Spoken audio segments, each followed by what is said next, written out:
दाएं बाएं नहीं देखना है।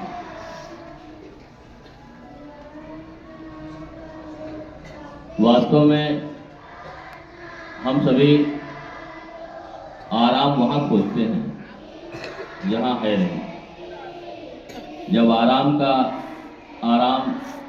नाम का शब्द आता है सम्मुख, तो हम सोचते हैं बिस्तर में आराम, क्यों, या कुछ ना करने में आराम।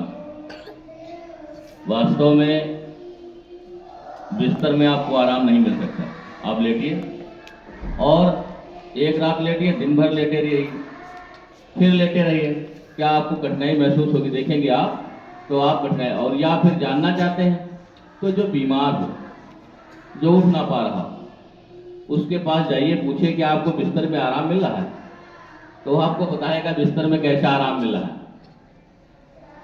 आराम जहां नहीं है वहां खोजते हैं, और आराम जहां है वहां खोजने का प्रयास नहीं करते। आराम है अपने काम में, जहां आप हैं, अपना काम कर रहे हैं, उसमें अपनी रुचि जागृत करिए। आपकी उसमें रुचि होगी तो उस काम में ही आपको आनंद मिलेगा, उस काम को करने में ही आपको आराम मिलेगा।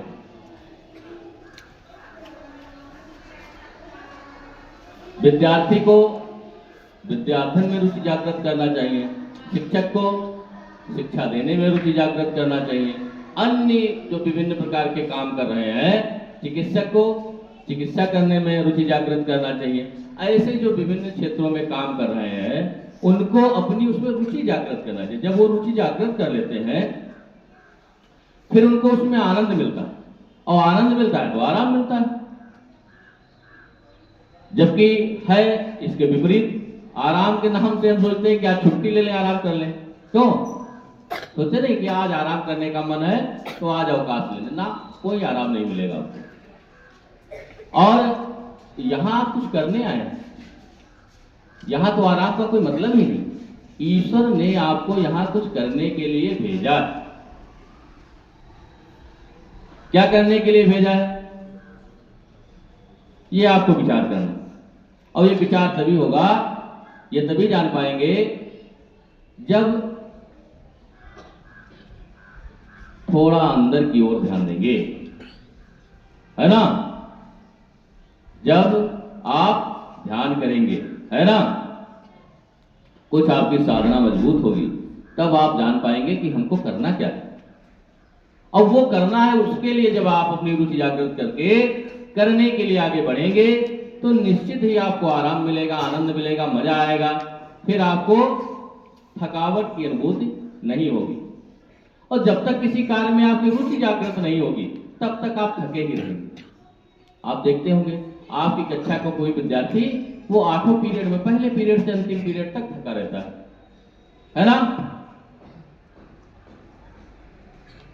क्यों थका रहता है? उसको उसमें रुचि नहीं है, सीखने में उसकी रुचि नहीं है। और विद्यार्थी को सीखने में रुचि जागृत करना। हम शिक्षा देने जाते हैं तो अपना काम क्या है? सिखाने में रुचि जागृत करना। अगर सिखाने में हमको मजा आता है तो फिर हम थकेंगे नहीं, ये निश्चित है। और अगर हमको सिखाने में मजा नहीं आएगा तो फिर क्या होगा? फिर हम आपके पास आएंगे और कई सौ पीरियड आपके पास काटेंगे, क्यों? तो इसलिए आनंद भी रुचि जागृत, जो काम है उसमें रुचि जागृत करके मिलता है, और आराम भी मिलता है। तो सबको अपना जो काम करना है उसमें रुचि जागृत करें। और अगर जैसे ईश्वर पे विश्वास रखिए, ईश्वर पे विश्वास रखिए, विचार करिए कि ईश्वर जो करता है वो अच्छा करता है। हमको संघर्ष दिया है, इसका मतलब वो हमारी सामर्थ्य मजबूत करना चाहता है। ईश्वर ने हमको अगर संघर्ष भी दिया है तो उसके लिए आप प्रसन्न होइए, उसके लिए दुखी होने की कोई बात नहीं।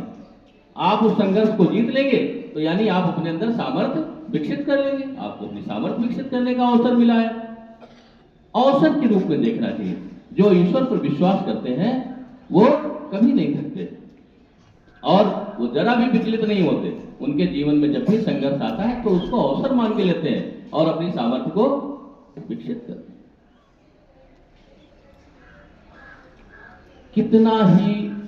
कितनी भी अंधेरी रात हो, निश्चित क्या है? क्या निश्चित है? सुबह होगी कि नहीं होगी? बोलिए। चाहे जितनी अंधेरी रात हो, यह निश्चित है कि सुबह होनी है।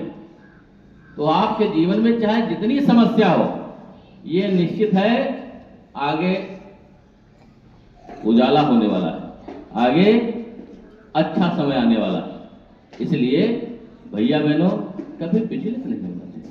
और आराम कहाँ खोजना है? बोलो, बिस्तर पे खोजना है क्या? ना, आराम कहाँ खोजना है? अपने काम में आराम खोजना है। और वो कब मिलेगा? जब आपकी रुचि जागृत हो। और जैसे आप आराम खोजते हो, वैसे ही आपका हृदय आराम खोजने लग जाए तो क्या होगा? बोलिए। तब आपको सदैव के आराम मिलेगा। इसलिए आराम को कहां खोजना? अपने जहां वो मिलेगी वो खोजना, है ना। बिस्तर में आराम नहीं मिलता। और बिस्तर में अगर आराम मिलता होता तो जो लोग रोगी पड़े रहते हैं, रोगी ना बिस्तर पे, उनसे पूछो, उनको तो बहुत आनंद होना चाहिए। होना नहीं है? मिलता है क्या उनको? ठीक है, तो सब लोग कहां खोजेंगे? रुचि जागृत करें। रुचि जागृत करोगे तो फिर आपको आराम फील होगा। ठीक ना? अपने कार्य में सभी भैया बहन रुचि जागृत करेंगे। आप सबको बहुत बहुत धन्यवाद।